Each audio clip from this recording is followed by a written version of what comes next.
Here with my man Darius Court of Draco Promotions. What's good, Dave? What's up with you, man? How you? I'm chilling, man. Yeah. August 24th. August 24th. What can I look forward to, Dave? Oh man, like I said, it's gonna be an exciting night. I mean, it's my debut promotional event. You know what I'm saying? But it's a lot of parts that came together based on just different relationships. So, you know what I mean? Come out, have a good time. If you into boxing, come out because we got a lot of young guys on the card that's up and coming, like the Grandy twins, BY coming back, so on.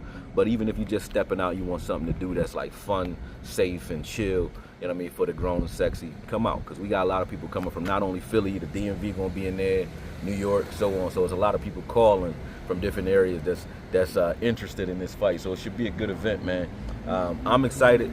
I know a lot of people in Philly are excited about boxing again, so we just want to keep that momentum going through various promoters. Like shout out to what they did at Wells Fargo, Boots and those guys. But I went to Danny Garcia and them show at 2300 too. So it's a lot of energy right now. Team Combat League too. I went to that joint too. But it's a lot of energy around boxing right now in Philly, and I'm loving it because that was the whole purpose in starting this business in the first place, was to like reinvigorate boxing in the Philadelphia area, man, because it's a lot of fighters that's just sitting on the shelf. We already know you got postal workers that's jumping off trucks whooping ass and sparring, right?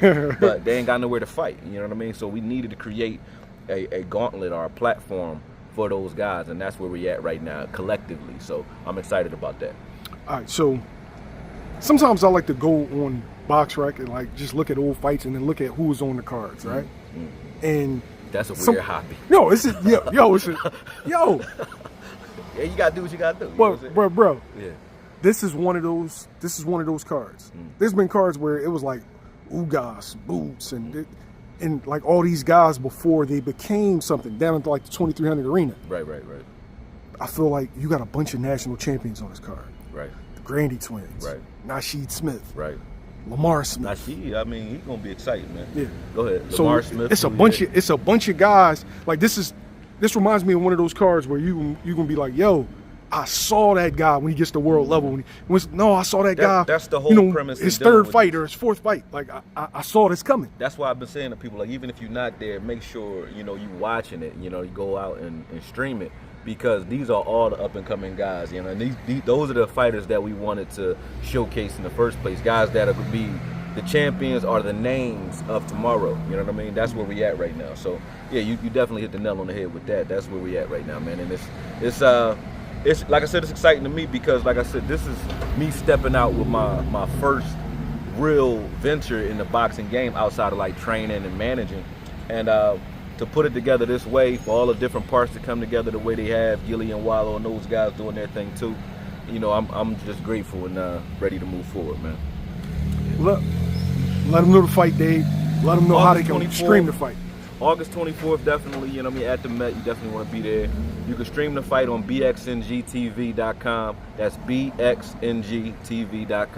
It's only $20. We ain't hitting you upside the head for nothing, you know what I mean? So make sure if you can make it out that night, definitely stream it and watch it, because we got more to come. And there's other deals behind this deal where supporting this event, you don't know me, you ain't supporting me, you supporting these fighters, because the way we put these deals together, especially for the Grandy twins and those guys, you don't see guys that are starting off in their career that really have any type of non-exclusive but lucrative deals, right? Usually a promoter want to tie you up and lock you down. I haven't done that with most of these guys, right? The way we're doing it is they get ownership or equity in these events, and the fact that they're getting that means that a up-and-coming fighter that may be exciting, that may be able to bring them out, when you support those guys, you're making it so that they not only make more early on in their career, but they're able to still navigate their career sort of like an indie artist in the rap game versus being locked down by the majors. You know what I'm saying? I know y'all saw the way Boots kind of came up indie and did his thing.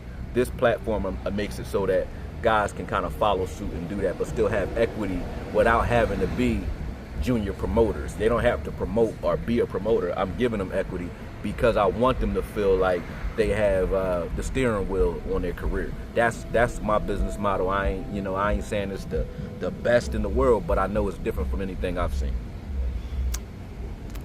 Speaking of fight weekends, huge fight weekend this past Saturday. Oh yeah. Terence Crawford, unanimous decision victory over Israil Madrimov. Yeah. You got some people calling robbery. I don't know how the fuck they doing that. Yeah, it's wild. But But That's wild. Yo.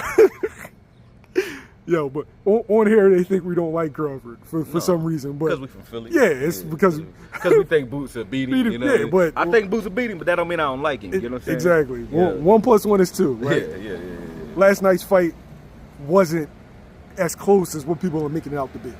It wasn't close at all, man. 7-3.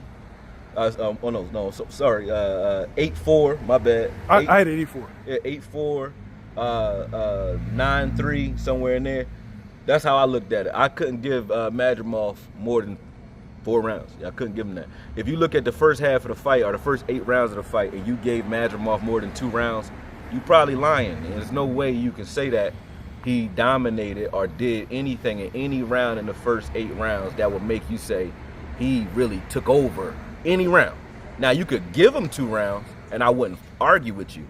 But to say he took over at any round, he never did. And when you look at the style, a lot of people give Terence Crawford credit for his excitement, like when he's finishing and he's hurting shit, right? I gave him a lot of credit for this fight due to the fact that when I judge a fight, I judge who's fighting their style and who's being like interrupted or disrupted. And Madrimov couldn't throw his jab to the body. I don't mean to cut you off. That was the first thing I noticed. He took away the jab to the body from the first round on with the check hook. Yeah, he couldn't do nothing. Not only the check hook, but him going southpaw, but not just being southpaw. Because a lot of guys go southpaw, but they circle to their right when they go southpaw. When you watch guys like Pernell Whitaker, and you try to understand why was Pernell Whitaker able to out jab guys as a southpaw when you don't usually see that, right? It's because Pernell used to circle to his left. And when you watch the fight again, see if I'm wrong.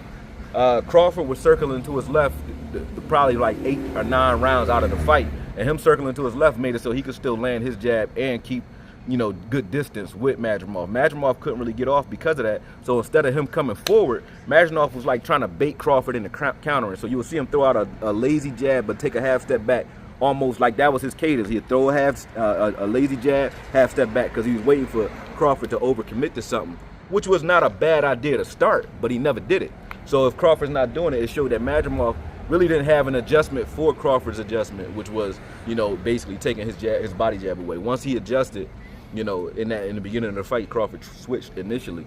Once that adjustment was made, Madrimov didn't really have an answer for it, and he didn't start coming forward to the championship round. So I can't see how you could say Madrimov won the fight. If you want to say you got to take it from the champion, I still look at Crawford as being a guy that took it because you made it so that Madrimov couldn't do what he wanted to do. He couldn't do anything. He couldn't get off. He wasn't throwing any punches. He would land a shot here and there. And even when you say, hey, there were some lapses in Crawford's defense here and there when he was landing, it would be one shot here and there. It wasn't combinations. So I looked at Crawford as like really being the ring general. He controlled the fight. He controlled the style and he controlled the pace. Madrimov couldn't do anything at all. And then when we got into the championship rounds, when he actually started coming forward and fighting like he really was in a desperate mode, Crawford took that over too. I think Crawford got the better of those exchanges in the 10th, 11th, and 12th round. So you want to give Madrimov the 9th round? Okay, take it. But the last three rounds, I think Crawford won those too. So I can't see any spot in that fight where you could say this looked like Madrimov is winning. And that speaks to the commentary too, because when you're listening to the commentary versus watching it, I watch fights mute sometimes, most of the time. But when you listening to the commentary, which I was last night, it's like it was cringy, man, because it was like it was Abner Mares and I don't know who the other guy was, but Sergio Mora. Okay. Oh, Sergio Mora. And I think Chris Mannix. Okay, it was Mora. I thought that was Mares. But it's crazy because they were talking like, you would think Crawford getting his ass whooped the way they were sounding. I'm like, no, bro. I ain't see that at all. So shout out to Terence Crawford on that. I think that he won. I think he definitely won emphatically. He took over that fight. But it wasn't exciting. I'll give him that. It wasn't exciting, and I think his power, didn't carry to 154, so I will say that. But outside of that, he definitely won. He definitely